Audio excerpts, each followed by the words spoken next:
حمایدین قبایلی حمایدین السلام علیکم. نن مونږه په یو داسې موقع باندې راغونډ شوي چې مشرانو په خبرې وکړلې، مونږ دپاره څه پرېم نه ښودل، خو د عالم مرګ د قوم مرګ وي. عالم د الله ژوندی لري او د مفتي عبدالشکور خدای بخلي چې ما ویډیوز وکتل په پارلمنټ هاوس کې د هغه خبرې ما واورېدلې او یا کم مذهبي پروګرامونه به کېدل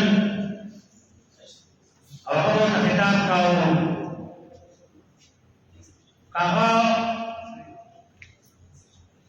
د ماینارټي پروګرامونو تللی و، هلته خطاب و او یا د علماء کرامو خطاب به یې کاوه، یا به یې د معاشرې کم یو دغه ته خطاب کاوه. ماشاءالله ډېر مدلل خطاب به یې کاوه. د هغه د خبرو د هغه د علمي اپروچ ته ذاتي طور باندې زه ډېر متاثره وم. زه لاس په دعا یم چې الله پاک دې بهتره جنتونه ورکړي او زه د باجوړ د جویایي مشرانو سره مونږ ټول په دې سانحه کې شریکي، مونږ ټول شریکي په دې سانحه کې. انشاءالله زما یو ملګري خبره وکړه چې دا تعزیتي ریفرنس به اولنی نه وي، دا به اخري وي.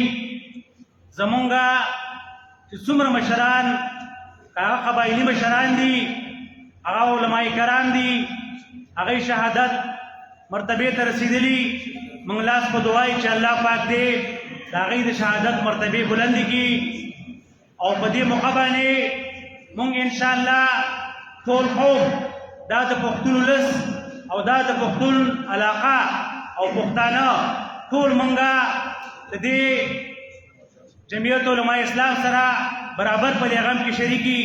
الله پاک دې داسې سانحې او داسې واقعات بیا په دې علاقه او زموږ په خلکو نه راولي. نو انشاءالله چې هغه الله بخلی دی، الله دې په موږ کې دا شان نور خلک هم پیدا کړي او الله دې په دې علاقه کې امن راولي. والسلام.